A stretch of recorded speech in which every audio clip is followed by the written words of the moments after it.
미국 아버지 이해닉 친했던 이드고싱 만화 미드가서 이 위로 가서 이 준비가 돼. Happy on behalf of our community, Mookmaanish, that one of the most important artifacts, our historical artifacts, is here visiting our community. I'll say visiting because we hope that one day it will return full-time. It's a very rare event that some of these historical artifacts are actually loaned by museums.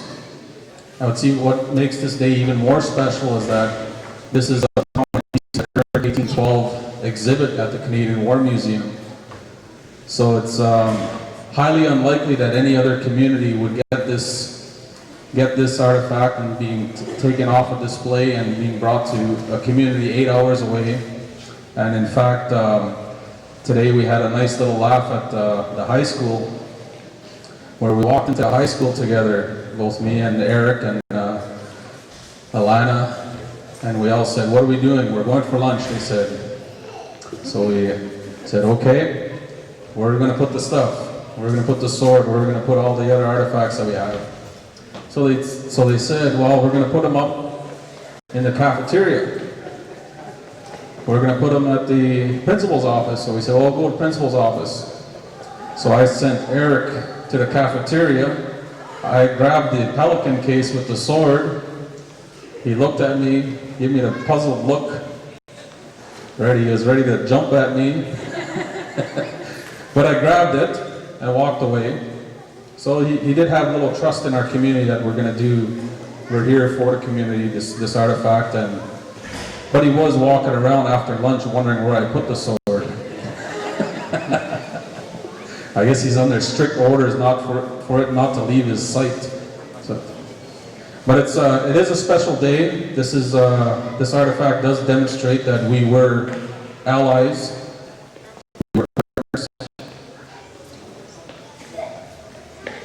In earlier times with the British government, the Crown as we call it now.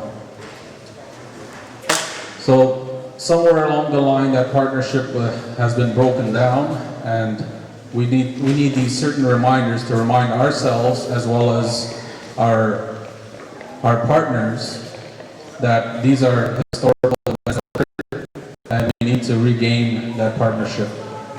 So with that, I want to say Chimigach for you all to come out, as well as I want to thank my heartfelt gratitude to the Canadian War Museum and agreeing to bring this artifact back to our community for a brief visit.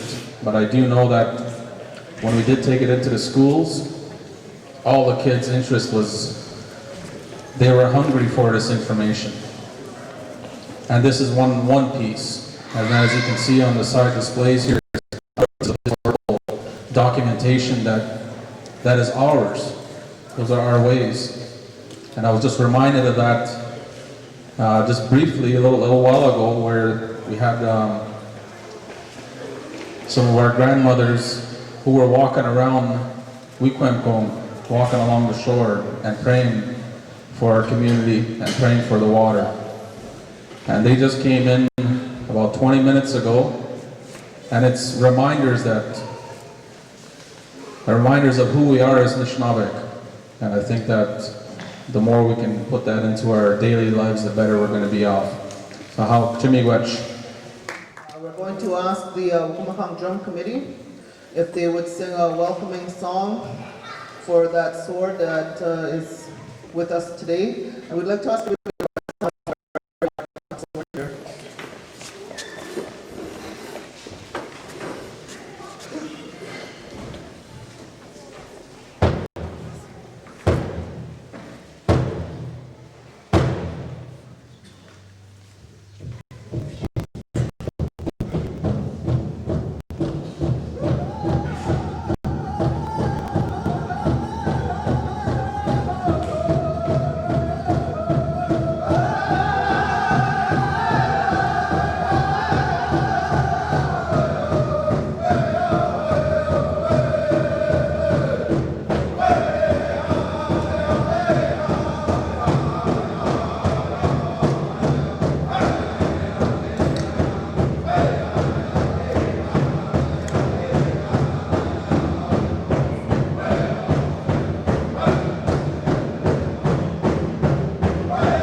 to recount a story. This past spring, when I was talking with my friend Alan from Chaging, he told me that he had a transcript of a tape that we heard about, but I didn't get to listen to it yet because we didn't. But anyhow, there's a bunch of tapes in Gore Bay at the Gore Bay Museum, and it's called the Frank Myers Collection of Cassettes. And what they are interviews of elders on Manitoulin and the North Shore in the 50s and 60s. And amongst that list is my grandfather was listed.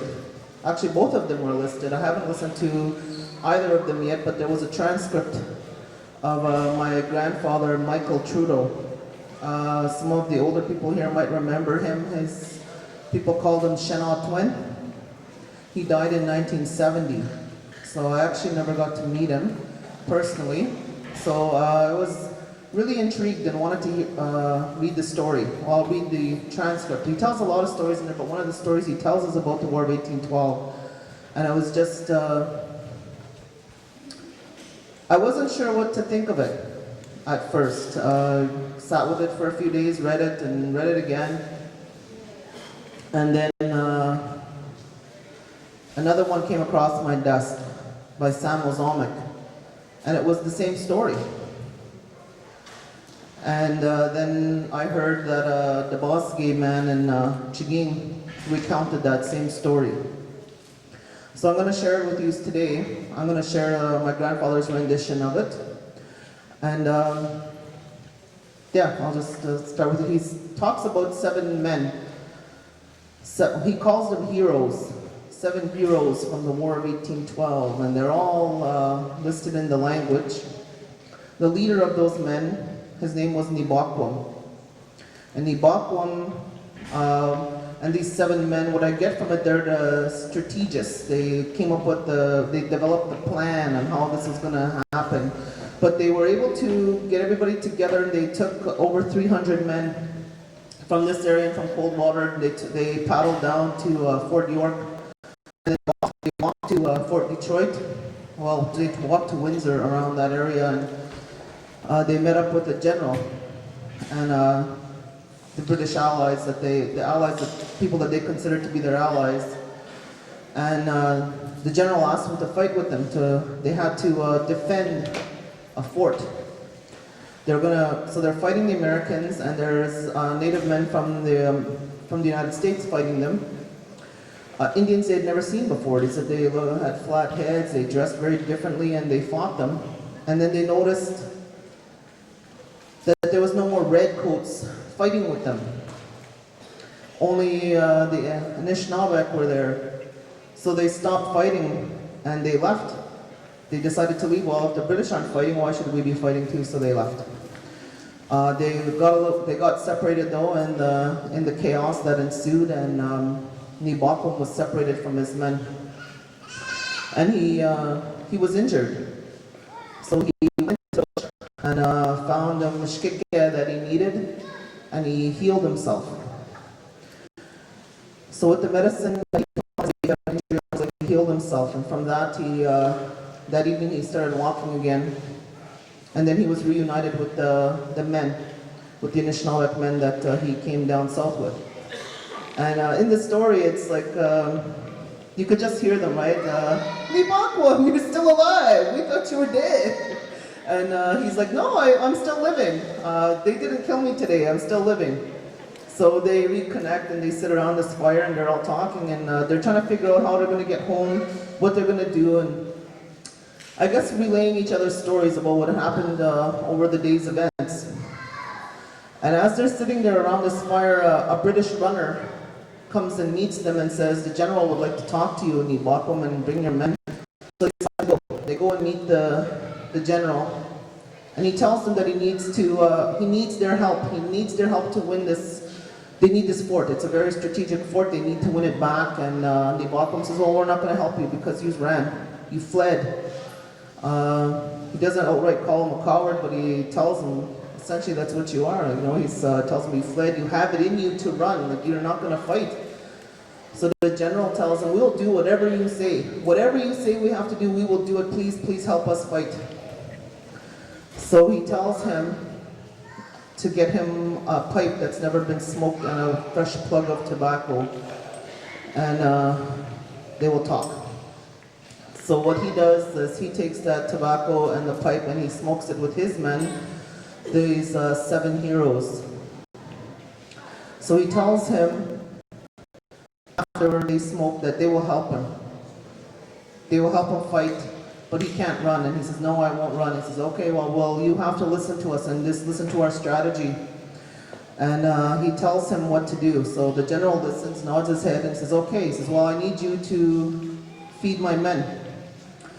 So he said there was big piles of bread, big piles of meat, and all of his men went and grabbed some meat and 2 loaves of bread, and he tells his men, you guys eat today because you're not eating tomorrow. We're going to be fighting.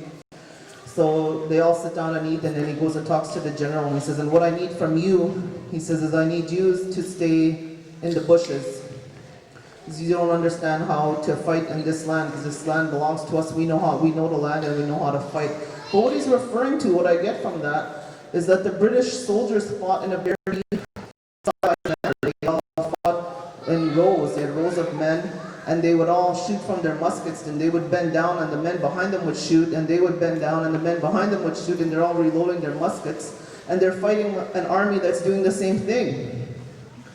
But what Nibakwam told him is, look, that doesn't work here.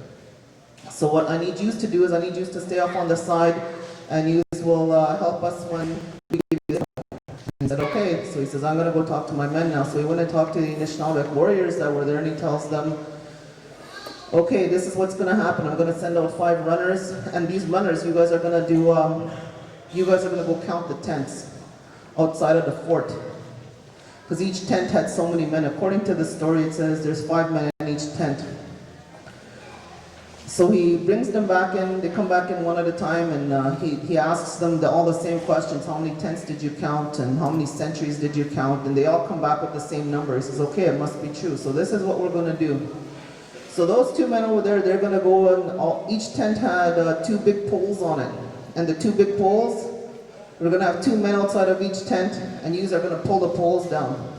And when the soldiers that are sleeping inside wake up, you're going to use their war club, and you're going to kill them. You're going to hit them in the head, and you're going to kill them. And we're going to have men up by the front, by the fort, and all the sentries that are there, that's the watchmen, all the sentries, you're going to kill them. And you're going to either use a knife or you're going to use a war club. No guns are going to be fired because we need to be quiet. So they all leave the fort, and this happens first thing in the morning. They start the fight, and all the men go out, and exactly as he planned it, things start happening. And then he goes to the fort. And the fort has little windows on it, right? And those little windows open up, and the watchmen are looking out, and every time they look out, they're either their throats are cut or their head is hit with a war club, and they're killed. So by the time Malcolm gets to the front, he has hatchets, and they have knives, and they break through the door, and that's when the men inside realize that a battle is starting, and they get ready, thinking that all their army is outside and going to start fighting everybody, but their army is dead. And this whole time the British soldiers are in the bush watching, and by the time they got through into the fort, there was less than 50 men there. They ran, and that's how they won that fort back that day, that battle. And those were the 7 heroes, and they were from this area, Nibakwam, and I have a really hard time. I'm really sorry. I apologize. I'm not fluent in the language. I'm gonna have to read the names to you. Hang on.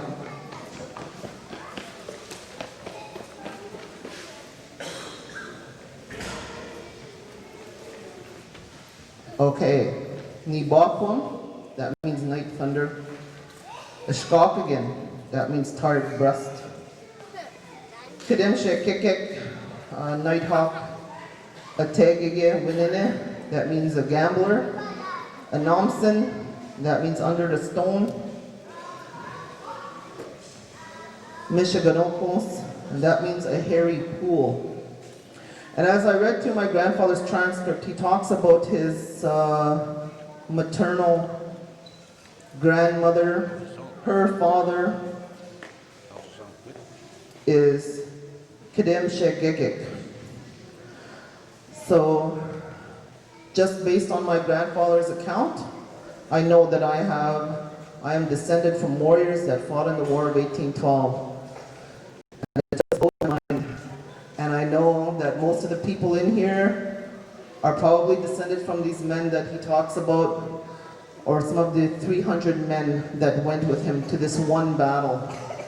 But in the War of 1812, over 8,000 of our warriors fought in those battles in that war.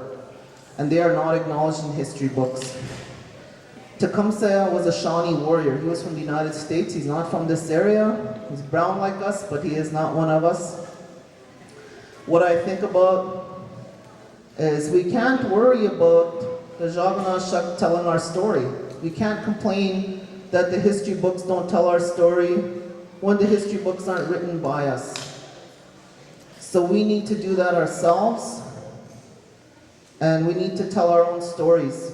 And how that history is carried on is always through an oral tradition. So we need to tell those stories. We can't rely on the written word. Of course, it's good to read. It's good, I wouldn't have known that if I didn't read that transcript.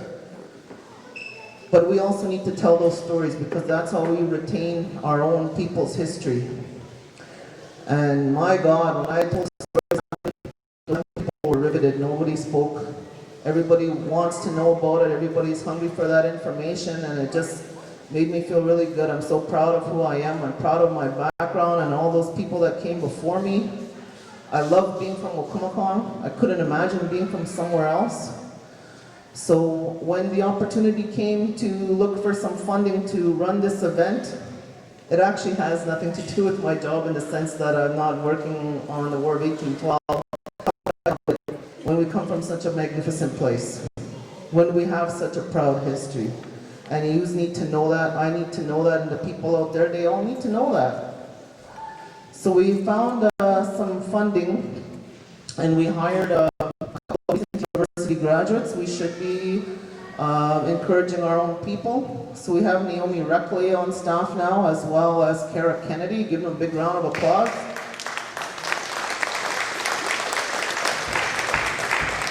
They handed out some cards, those historical warrior trading cards. I was just amazed at the ideas that these young people are coming up with. Okay. And yes, he's got to ask permission to eat anything first, because I need to know what it is.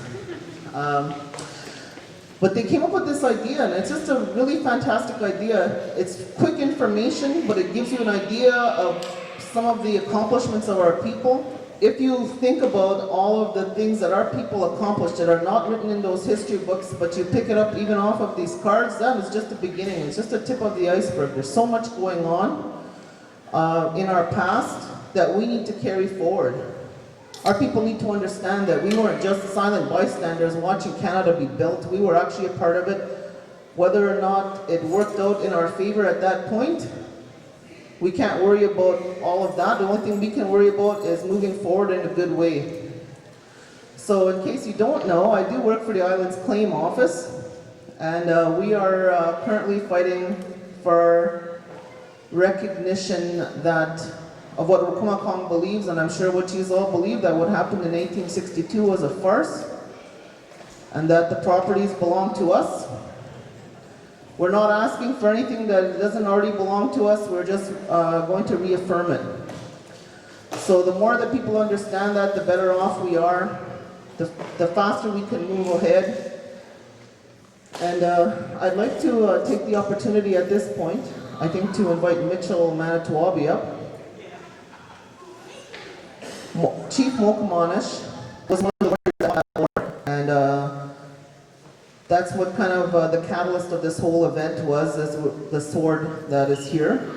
And Mitchell is going to tell a brief story about it. Good evening, everybody. I'm going to share a little story here in regards to how Chief Mookmaanish received the silver-mounted sword. The Anishinaabe have always been great warriors, and when called upon, performed their duties with valor and honor. The War of 1812 saw many of our young warriors be called upon to assist the British in battle. Chief Mookmaanish was one of these warriors. In a letter written by Lieutenant Robert McDowell, commanding officer of the Michilimackinac, his bravery is commended and his services honored with a silver-mounted sword, the one we have here today. So in his letter, it says, I do hereby certify that the bearer hereof, the Ottawa chief, the Little Knife, is an Indian of most respectable character, a brave warrior, and has always been distinguished for his loyalty and attachment to the British government. His 6 brothers also highly deserve, and I strongly recommend the whole to the kindness and protection of the future commanding officer of His Majesty on Lake Huron. I perform this duty with more pleasure from the noble act of mercy and generosity shown by the said chief, the Little Knife, to a young American whom he took a prisoner on the Wabash and who had previously wounded him, by not only sparing his life, but by bringing him to this garrison. In testimony of my approbation of his conduct upon this occasion, which will be so gratifying to the King, his great father, and to encourage similar acts of mercy in the future to the vanquished and unresisting, I, in his name, present him with the silver-mounted sword in token of his merit, given under my hand and a seal of the Michilimackinac on this 8th day of June, 1815. So that was a letter from Lieutenant Robert McDowell, the commanding officer of the Michilimackinac. So from this letter, it states that during battle, Mookmaanish, he injured an American soldier, and he seen he was wounded, and he couldn't fight for himself anymore. So Mookmaanish took mercy on him and kindness and lended out his hand and said, come with me, I'll take care of you. You're not fighting me no more, I won't fight you, I'll take care of you. So he brought him back, and through that act of kindness and bravery, the lieutenant honored Chief Mookmaanish with the silver-mounted sword. And that is all. Thank you very much. When we discussed how we were going to run this event and what we were going to do to commemorate it to last beyond just today's event, we were talking about how we need to have a constant reminder of our past, and what we thought about was bringing in a portrait. So we brought in a local artist to bring in his rendition of Mookmaanish based on the drawing that's on your program. This is actually a very delicate piece of paper with watercolors on it that's in the War Museum. And we asked that one of our local artists come in and give us an artistic rendition of it to be hung in our administration offices, so that for the future people will always know in our community who this man was and what he means to our own proud history.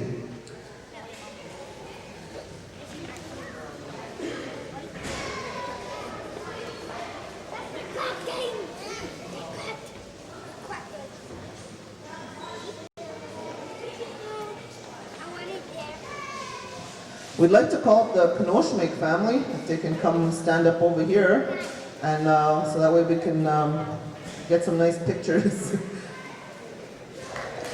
Not of Puckwis, but of the painting with the family. But if any of the Caboni family is here as well. So with the research that we've done, we found that the Knoshmakes and the Cabonis are descendants of Mookmaanish. Okay, so are we ready? Let's do a little countdown here. 3, 2, 1.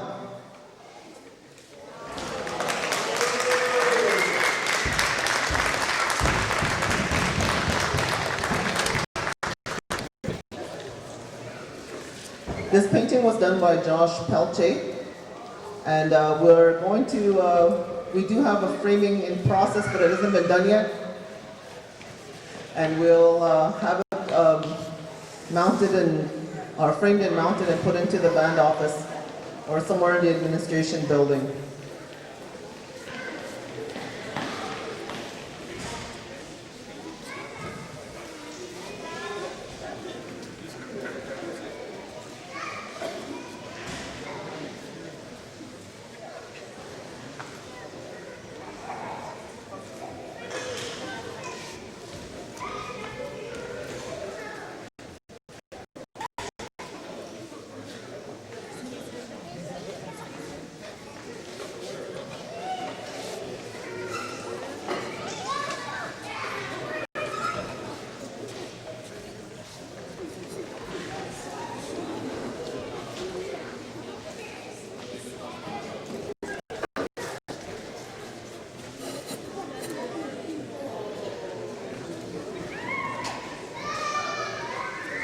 We were also pleasantly surprised today when the War Museum representatives, Eric and Arlene,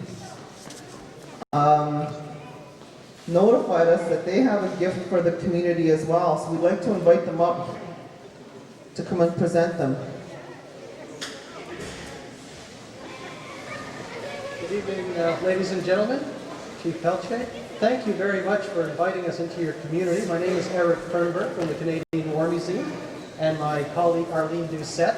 We traveled here yesterday, and in recognition of inviting us, and thank you. We wanted to bring something special in recognition for the wonderful invitation we had to come, and we want to present to the community. We've had two wonderful photographs that have been taken and produced by our photographer William Kent of the Canadian War Museum and framed by our technical services. We have the life-size version of the actual portrait of Mookmaanish at the War Museum, and we have a copy of the sword of Mookmaanish as well that we would like to present to the community.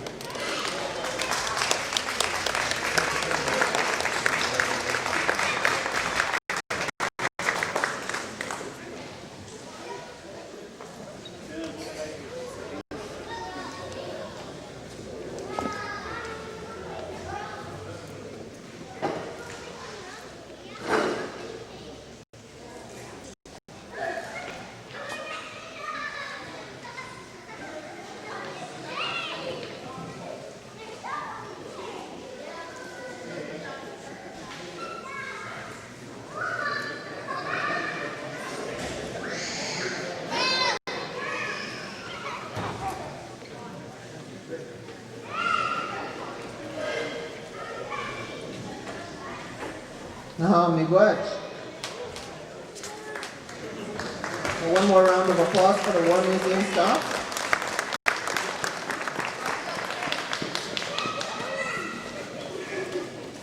We'd also like for everybody to take note that we have a flag back here. I don't know if you can really see it, but this flag was developed with the WHO committee. They have an elders collaborative working with other people that are interested in the history of our community. And this is the flag that they developed to acknowledge the warriors that were forgotten in this War of 1812. And they have the 4 styles of war clubs on the bottom. And the family together there is because it costed everybody when that war happened. Not just the warriors, but the families that stayed behind. The eagle staff, the feathers are all pointed down to honor the memory of the Anishinaabe warriors that fell. The sunrise on the top is that we're still going to move forward into the dawn of a new day. So this is the flag that was developed, and it was revealed at the powwow, but in case you didn't see it, this is what the flag is all about. And I'd like to give Brian a little round of applause because he worked really hard to get all this stuff together.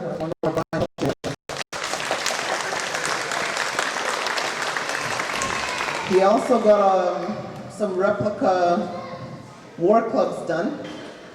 And the war clubs were brought to the schools today, and the young people, like I said, were really, really intrigued by them. And I was talking with a family member of mine yesterday, and she reminded me about how some of those war clubs were actually made. How the trees were manipulated so the knots would go around the rocks. And I've also understand that another way they were made was they would find a young hardwood tree and they would place a rock, or they would dig it up on the roots, and they would dig it up and put the rock by the root, and then they would bury it and mark that tree, and they'd come back about 10 years later and dig out that root, and the root had grown around the rock, and that's where some of the big balls on those war clubs are why they're so heavy. So some of them are just made from the roots of the knots inside of trees, and some of them the trees are manipulated. So you have to think that these things they took lots of consideration to make them, and they took time by community members, by our ancestors to build these things. So next on our agenda we do have Mike Sywink. He is going to come up and do a presentation on his journey this summer. My name is Mike Sywink. My mother was Eva Pheasant from the big capital of South Bay here on Manitoulin. Okay, my aunties and relations I see are down there. My father is a guy named Nick Sywink, who was a Second World War veteran who passed away in 1990. He was 16 joining that Second World War. His mother was Agatha B. Datsagay, and her mother was a Wanakwit from South Bay. So although I'm a Sywink, the blood is still right here. What I have in my hand right here is a hammer stone. I don't know if you can see that all that well. However, this stone is over 10,000 years old. It was used by the Anishinaabeks in those early days for breaking open the bones of the woolly mammoth in order to get the marrow from the bone. Is it wireless? Okay, cool. That's even better. Let me go ahead.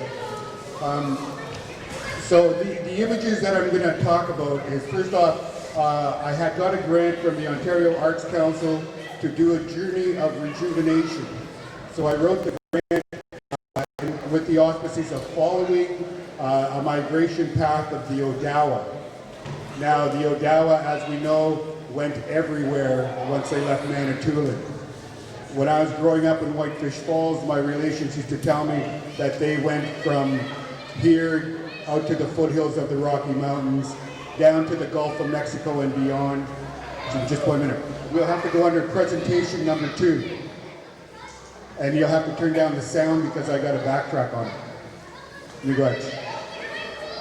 So when I was younger, my Mishomis from South Bay, my Grandpa John Pheasant, was sharing with me some patterns in the stars, and it shared that if I followed a certain path, that it would take me down into the lands of where his people came from. And that path at 17 took me down to the Ohio Valley, to a place called Old Man's Caves, to a place called Serpent Mounds. And he also related that as Anishinaabek, we helped build those mounds, and I believed him. At 17, I did that route. At 57, I did that route. So there was a 40-year span in between then and now, but I got an opportunity to complete a goal. All right, and part of that goal was to do a resurgence and a rejuvenation, to go and to find artifacts. On the table over there, I have some artifacts that 10,000 years old plus that the Anishinaabeks made. And I say that we all are part of it because back in those younger days, you know, my grand relations didn't say, well, you're Ojibwe, you don't hang around with people over there. Right? They all said that we fall under one umbrella as Anishinaabe. We're all a people. So that was my intent when I started hitchhiking, was to find out more of the people down in the Gulf of Mexico, into Mexico, New Mexico, California, and back here. And I believe that what they said then is where we are today. And in order for us to maintain a better unity, then we have to stop separating ourselves from the reality of who we are as a people. Thus, the artifacts. Because when you look at these artifacts, you can feel the making of it. As an artist, I was told that when you put your energy and your spirit into what you're doing, okay, Chief, we got to go into presentation number 2. Presentation number 2, that's just a little write-up so that everybody could see after you invite me back to do a longer presentation. All right? Because I can't do this all in a half an hour. I bet you 15 minutes are already up. All right? But some of these places that I went to, Dixon Mounds, Cahokia, Evansville Mound, all these mounds are named after people that the land that they were on. So Dixon Mound didn't mean that the Dixon Indians were there. It means that there were Anishinaabeks there that built these mounds and died and had burials, and then the Jaganash came in and dug them up and put them on exhibit. That's basically the fact of it. Okay? Now, where I went and had an opportunity was to visit different mounds, the type that were made in effigies, meaning that you have your clans and your totems. The people would make burial mounds in the shape of thunderbirds, fish, human beings, bears, otters, you name it. They had mounds that were burial mounds in the shapes of these clans. And the only way you could see it is from the air. You couldn't be walking along the ground and say, oh, there's a bird mound. You'd have to see it by the air. And the oral history was that the people built those mounds so that in the belief that when our relations came back from the stars, they would know which clans are still here on Earth, with Mother Earth. Until the Jaganash got in there and started bulldozing everything and tearing everything down, because as far as they're concerned, we never, we're supposed to have such a technology, let alone a civilization, let alone having a soul. So we're up against the wall from the word go. I visited some of these burial mounds with the intent of just saying 10,000 miigwechas to the spirits that are still in those wombs. Some of these mounds were in the shape of a womb, that was ready to give birth. Okay, other mounds were in the shapes of pyramids or platform mounds. And like I had mentioned, other mounds were in the shapes of the different clans and totems. We all, as Adawa, Anishinaabeks, we all had a connection of working with these mounds and the people of those. Now, somebody asked, are you an archaic or are you a paleo Indian? Are you Hopewell or Adina? And I said, no, I'm an Anishinaabek from Manitoulin. However, the fact is that I'm a descendant of those who lived those times, of what the Jaganash call a paleo. We lived those times, all the way through now. When I talk to archaeologists, I say, we don't have a pre-history, we have a living history. Living because we're still here. We're not God. You go into the different museums, international, you'll find the Indian stuff right beside the dinosaurs. Now, does that mean we're extinct? Not to me. That means internationally are saying, hey, those Anishinaabeks lived the time of these animals were walking the ground. That's a old one. Okay? So it's the reverse psychology. So by the time our Ogama gets us going here, I'll probably have to get off the stage, No, it's been a pleasure. I'm not ending it, but I want to thank the Mookmaanish band for helping me on my journey, and the Arts Council for helping me on my journey. So I'm not worried about it, because you're going to invite me back, and then we're going to really have a good show, okay? Because that's the kind of guy I am. Okay?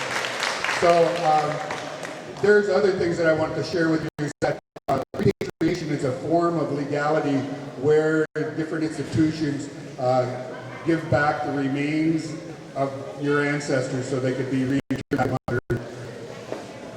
That only goes up to 500 years of contact.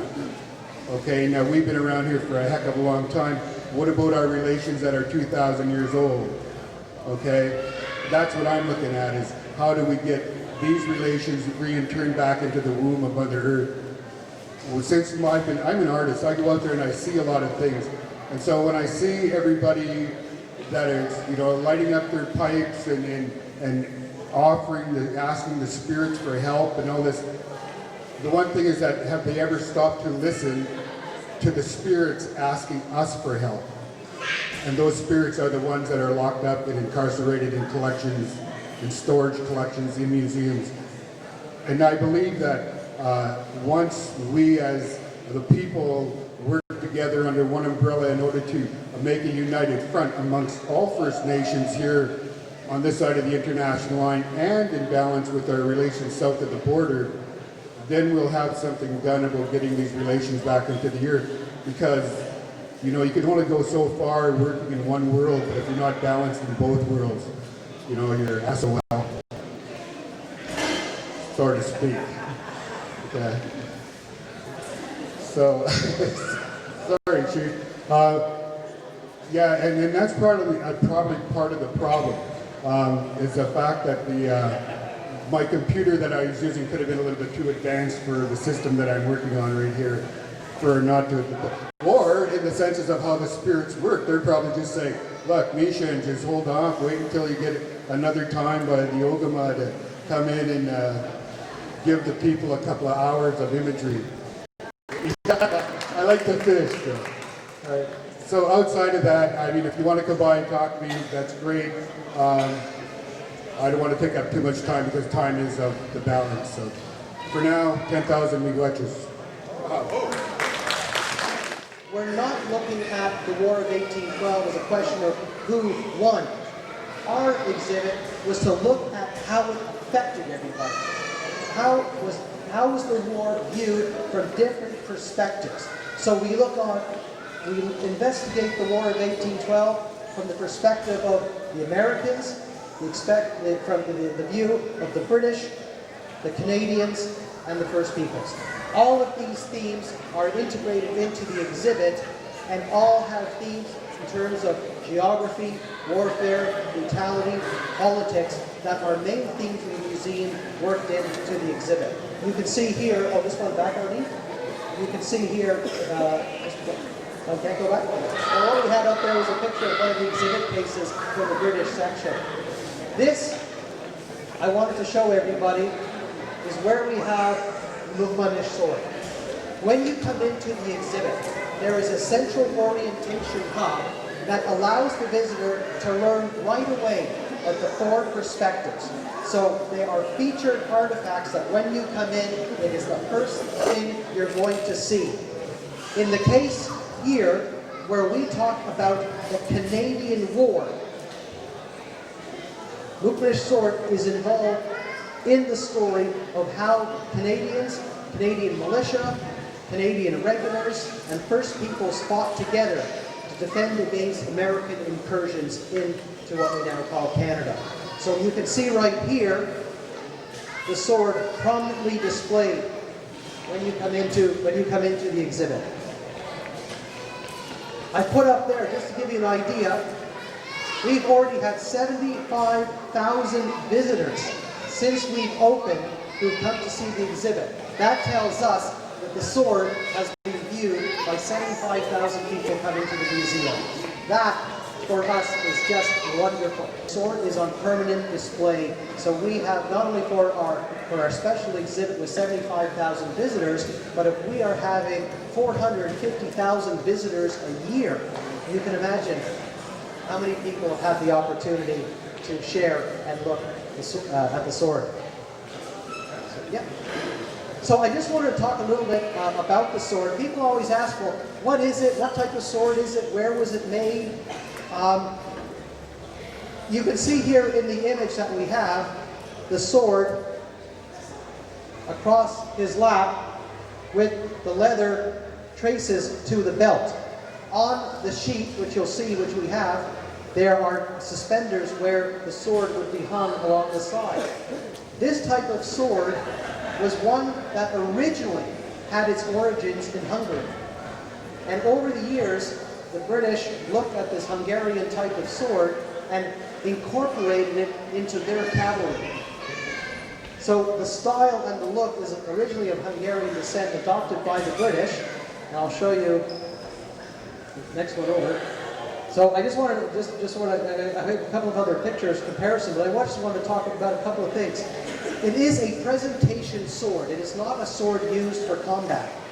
Presentation swords started to become popular during the Napoleonic period, where in recognition of something special, a deed, an act of bravery, a fleet commanded by an admiral defeated another enemy fleet, or a commanding general defeated another army, a commemorative sword was given. This is very important because in the 18th and 19th centuries, particularly around the era of the War of 1812, not everybody was allowed to have a sword. A sword was a mark of status. It was the mark in the military, an officer; in civilian life, that of a gentleman. So only specific people were allowed to carry a sword in everyday life.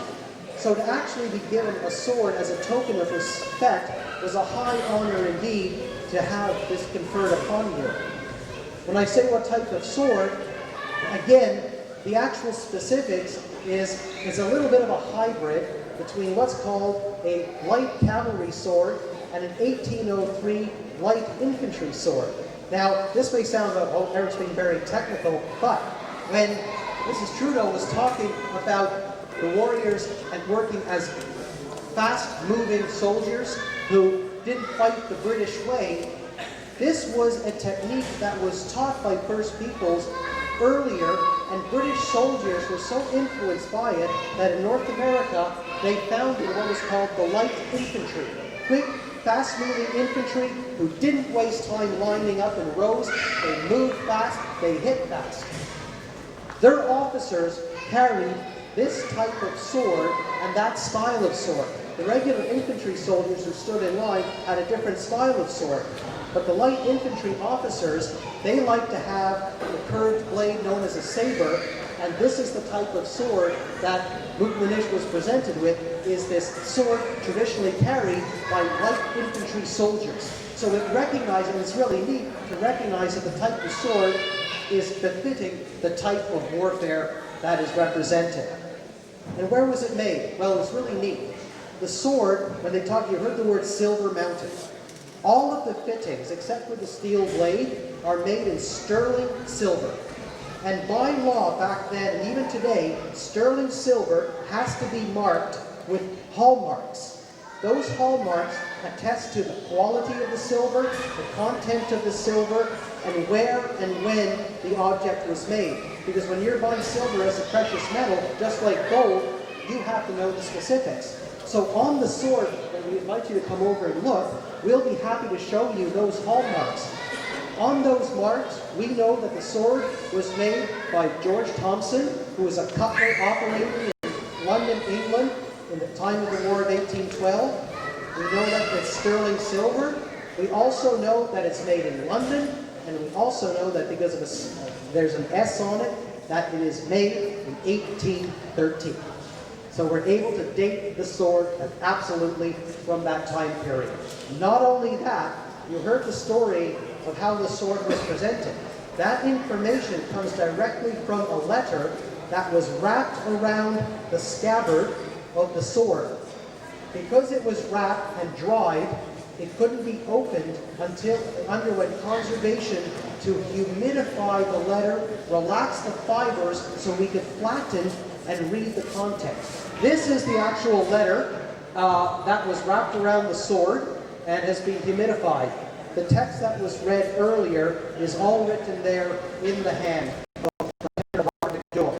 Robert McDowell was a career British Army officer who served in Canada during the War of 1812 and was a member of the King's 8th Foot, the King's Regiment, 8th Foot, who had long service in around the Great Lakes. They had arrived earlier, served during the Revolutionary War, and also served along the Great Lakes during the War of 1812. So as the commander in 1814 of the garrison at Fort Michilimackinac, which had been captured earlier from the Americans and was the main British base in the western Great Lakes, Lieutenant Colonel Robert McDowell, he was the one that attested to and signed the letter when the sword was presented.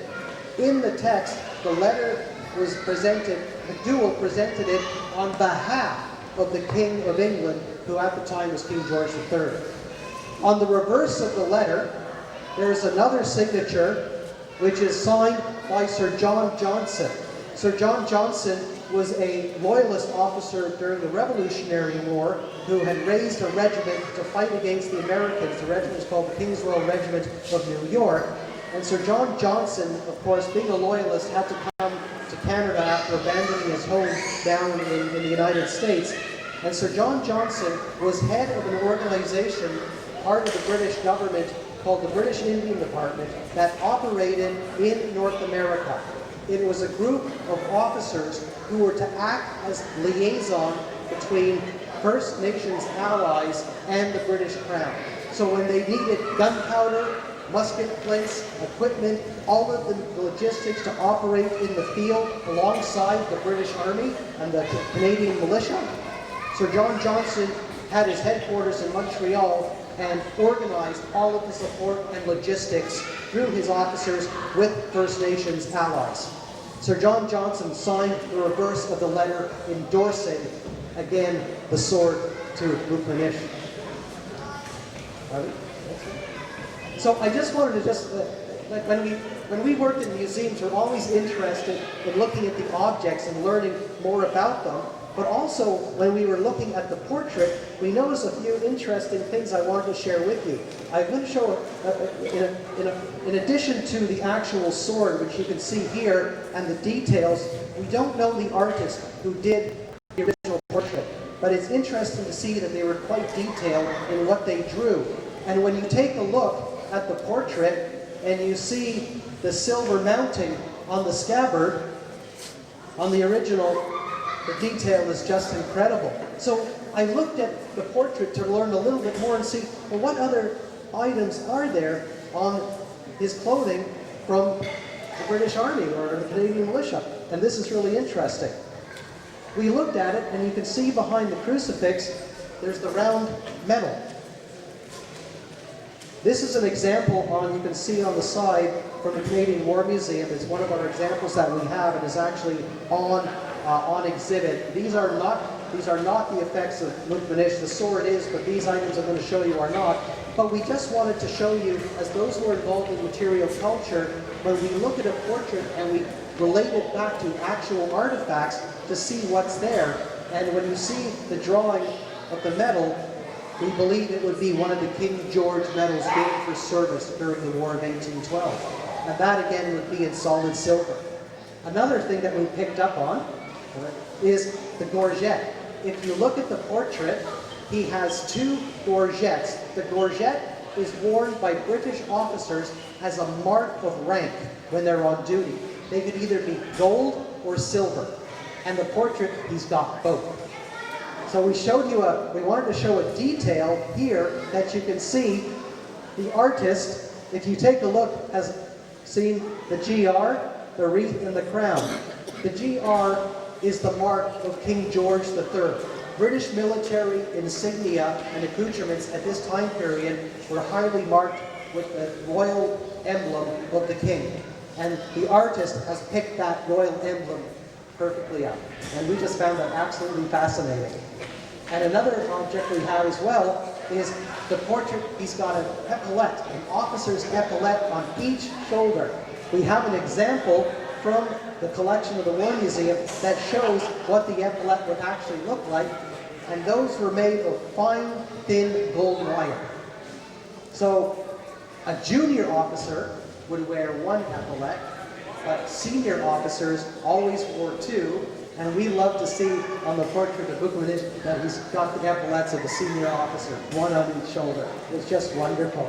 So it's a little bit that we see, and when we look into an object and we look into artifacts and try to learn more about them, we try to see what's around, what the influences are, and something that tells us so much about the personality of the man who wore these types of objects. And of course, was presented with a wonderful sword. So our last slide is to say thank you for having Arlene and I here from the Canadian War Museum. And Chief Pelche, it's been an absolute honor to be here today. Thank you so much, everybody.